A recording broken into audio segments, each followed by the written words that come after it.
Стрельцы, приветствую вас! Меня зовут Ева Лехцер, вы на моем канале. Сегодня с вами смотрим ваш второй прогноз на сентябрь 2024 года. Анализируем, что ожидает, к чему стоит подготовиться, каким будет для вас этот месяц и чем он вас приятно удивит. Настраивайтесь на расклад, мы с вами начнем. Подумайте о хорошем, о ваших планах. Оценим, удастся их ли реализовать. Итак, основные энергии, работа, финансы, здоровье, личная жизнь, а также рекомендации от карт. Надеюсь, вам арканы хорошо видны. Приступим. Итак, основные энергии месяца у вас здесь ложится семерка мечей. Непростой аркан, но он также, как любой аркан Таро, дуален, поэтому может работать как на вас, так и против вас. Если оценивать ситуацию в целом, то семерка мечей — это ваш нестандартный ум, гибкий, нетрадиционный, нетривиальный подход к решению к любой какой-либо ситуации, вопроса. Это тот момент, когда вы можете взять на вооружение чью-либо идею, ее модернизировать, использовать себе во благо. Не обязательно это может быть ситуация плагиата, когда вы взяли чей-то труд и, знаете, как вы даете его за собой. Нет. Семерка мечей — это, знаете, как серия. Вы услышали где-то рецепт какого-то блюда, его по-своему доработали, и он вышел у вас просто потрясающим, да? Но основа у вас это, конечно же, будут какие-то чужие наработки.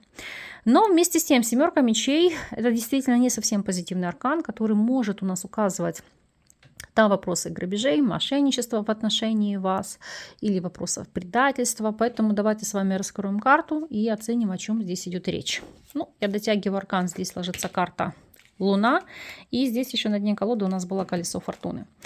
Значит, будьте бдительны в рамках этого месяца в плане финансов, потому что, к сожалению, действительно есть и риск быть обманутыми вкладчиками, инвесторами или в целом ситуация, когда мошенники могут развести на какую-то сумму. Внимательнее смотрите, где вы оставляете данные ваших банковских карт, на каких ресурсах, на каких сайтах, чтобы мошенники не могли ими воспользоваться. Ну а в целом семерка мечей и Луна иногда могут еще указывать на раскрытые ситуации предательства по отношению к вам. Не всегда, опять же, это личный аспект, это могут быть дружеские, социальные связи, служебные. Будем смотреть в целом расклад и оценивать, как он может для вас отыграться. Работа. По работе у нас здесь четверка мечей. Но для некоторых из вас это положительный период, потому что он может символизировать период отпусков, отдыха, восстановления, релакса.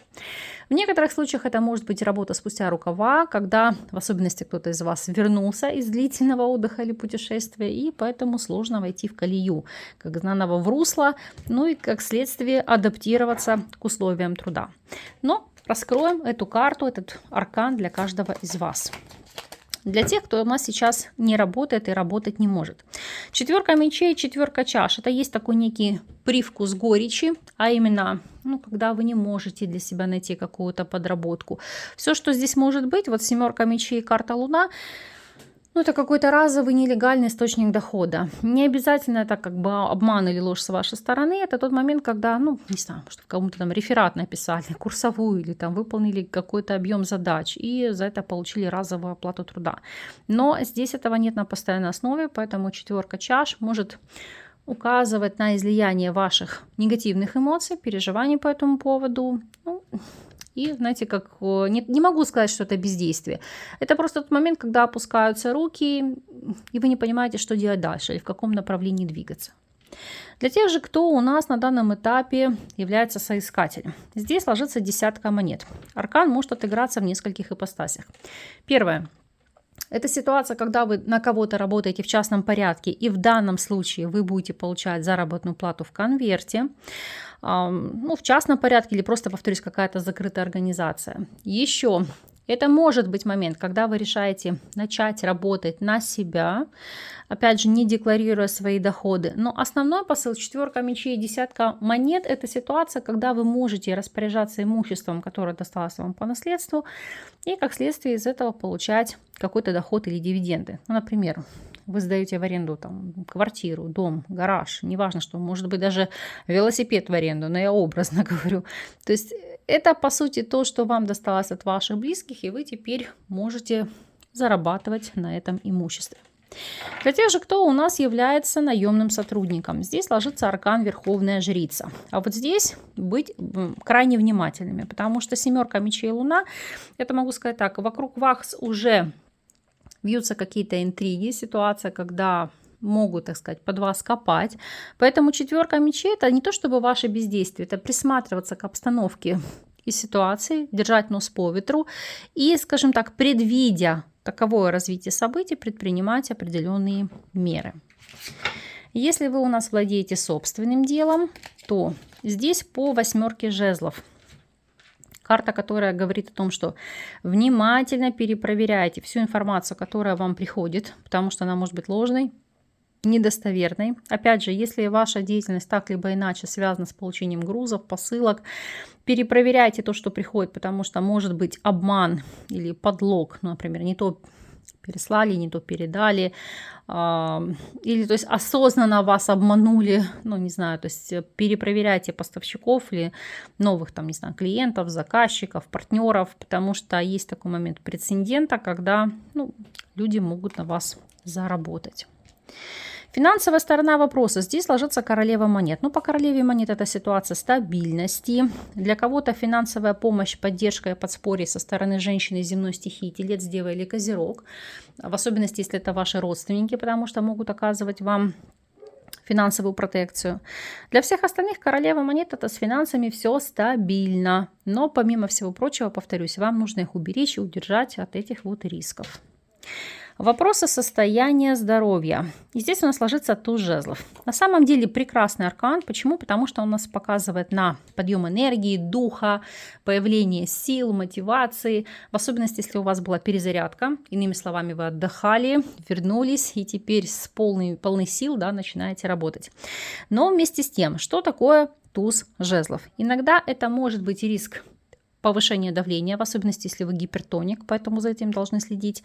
И, опять же, все равно берегите себя от каких-либо ОРВИ, потому что туз жезлов сам по себе у нас иногда символизирует, как неожиданно неконтролируемое повышение температуры тела.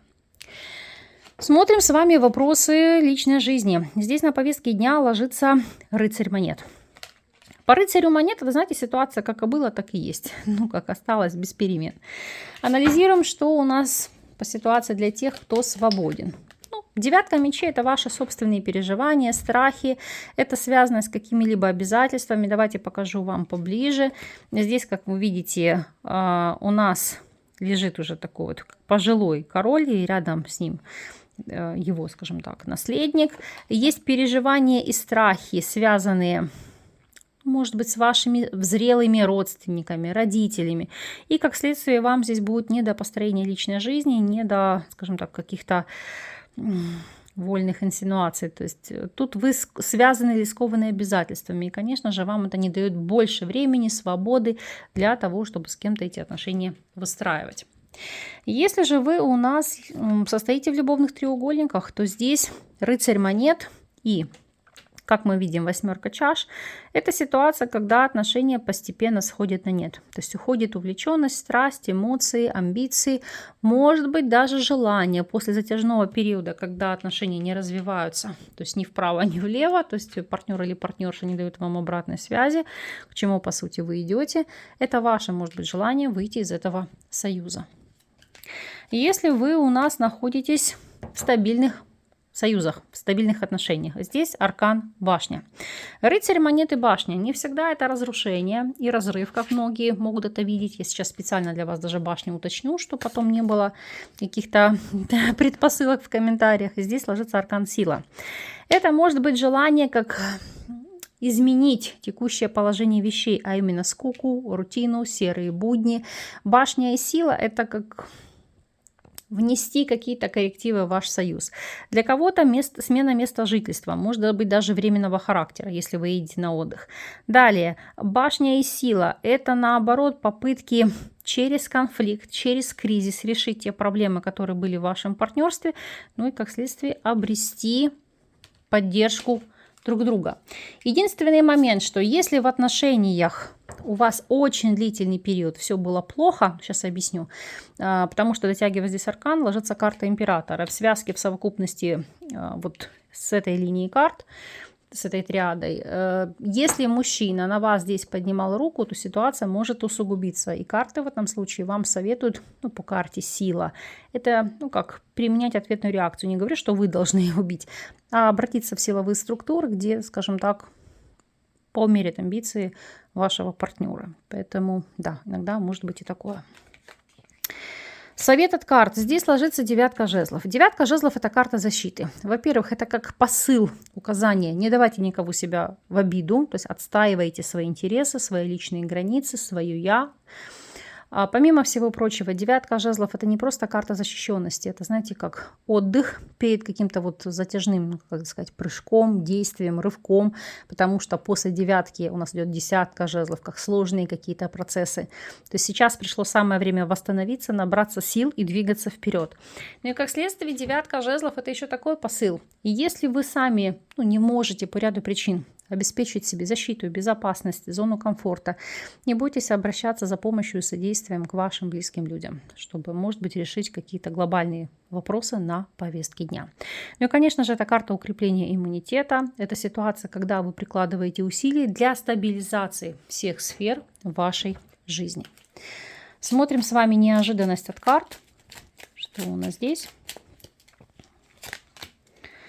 Итак, у нас сад, медведь, карта гроб и дно колоды совы.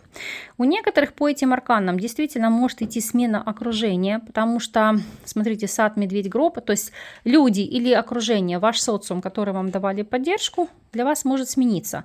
Не обязательно это прям ссоры, конфликты или ситуация, когда вы разошлись, хотя по первой дуаде может быть такой момент. То есть это ваше желание. То есть не из серии вас выкинули из социума, а это ваше желание сменить социум.